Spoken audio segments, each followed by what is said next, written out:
So let's look at how Parse stores data. So when Parse receives data, it takes data via key value pair. It takes, for example,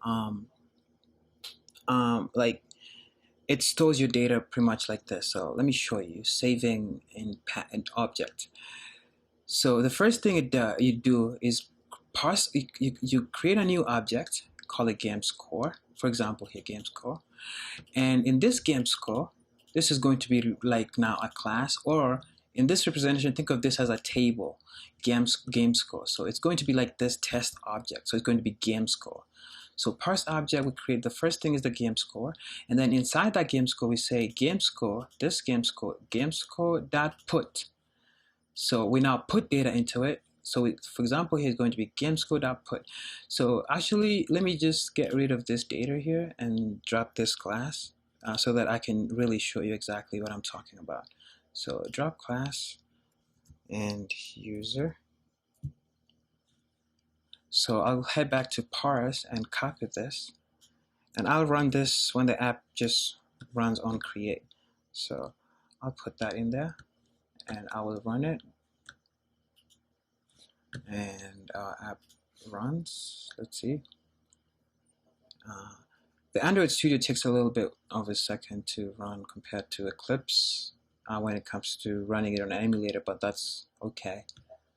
So if we refresh our data now, because I noticed that we have a new object, so let's get rid of this test object. Actually, we didn't get rid of it. It's simple. We just click it and then drop class. All right, so here we have the data. So the game score is the new table we want is called game score, and we have the game score here, and we have one object in it.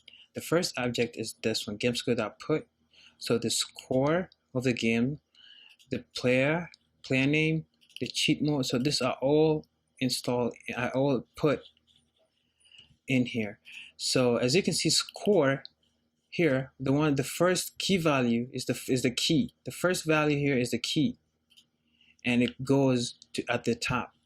It's score. It's always the column name. The value of it, 1337, is an integer. It's always the now content of the column. So it's like the object data. So something like that. But you get the point. Key value pair. It's pretty simple.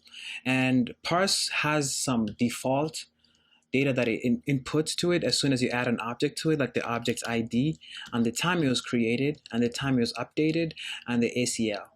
So those are pretty useful stuff that you might need to use them in your development. Now, once you put data into Parse, if you want to retrieve the data, so let's say, for example, we want to get to fetch the data from Parse and like display the player name on, okay, let's say we want to get data from Parse where the user player name is Cat Paul. It's pretty simple.